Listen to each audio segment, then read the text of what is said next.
让过去成为故事，而不是枷锁。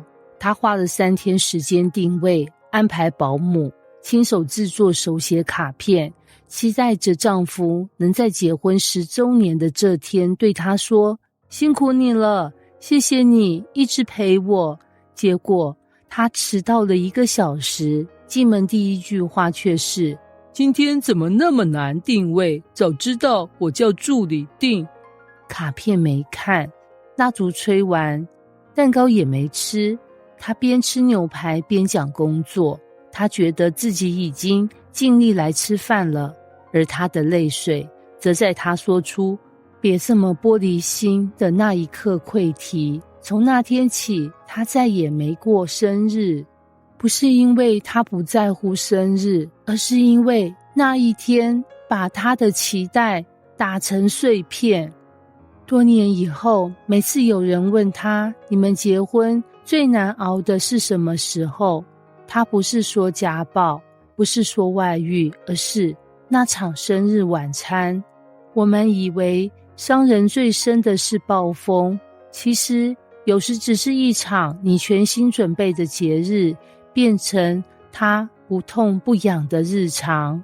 这就是伤口的本质，不是事件的大小，而是那个你无比真诚却无人接住的瞬间。有人会说，你们还没离婚啊，那也算是过了吧。但真正的问题不是有没有离婚，而是过去了吗？真的过去了吗？过去之所以成为枷锁，不是因为它还在眼前，而是它还在你心里。每次吵架，过去的事就像鬼魂一样浮上来。他说，我不就是忘了买牛奶吗？他回答，你以前忘记的也不止这一件。他说，我不是已经改了吗？他回答，但我忘不了当年你怎么说我没资格当吗？不是他不放下，而是那段伤还没痊愈，伤痕没被理解就变成定锚，伤痛没被转化就变成牢笼。你以为你是活在现在，实际上你是被过去困住。那个当年没说出口的委屈，那场失望透顶的吵架，那句你装作没听见但记到现在的话，他们都还住在你里面。而每当类似的场景出现，他们就会跳出来提醒你，小心又要受伤了。故事是你决定怎么讲的，枷锁是你选择怎么活的。我们都知道过去不能改变，但我们忘了过去的意义是可以重写的。举个例子，有对夫妻结婚初期很苦，一起开早餐店，天还没亮就起床，忙到中午才能吃一口热饭。有次大吵，太太气到说，我一辈子都不会原谅你，让我过这种日子。多年后，他们事业稳定，有人问他们，那时候这么难，你们怎么撑过来的？太太笑笑说，因为他会帮我洗碗，虽然常常打破。同样一段经历，可以讲成我被你拖累，也可以讲成我们一起撑过来。关键不在于那段经历发生了什么，而是你选择记得什么。过去是事实，但故事是你怎么说出来的。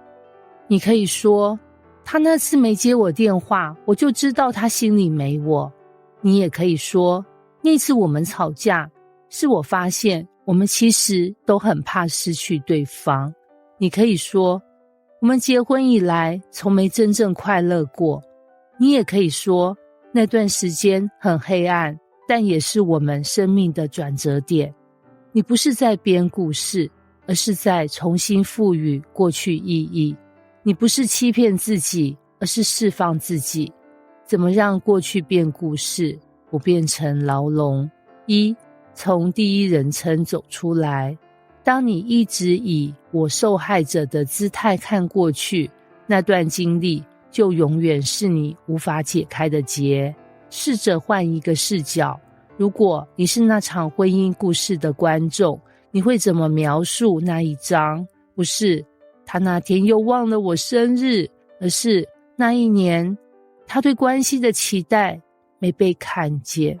不是我永远不可能再相信他，而是他的信任被背叛了，需要时间才能修复。让自己从第一人称走出来，是一种情绪的出口，不是让你能眼看自己，而是让你从痛的里面抽离一点空气，好呼吸。2，接受过去不会道歉，但你可以走下去。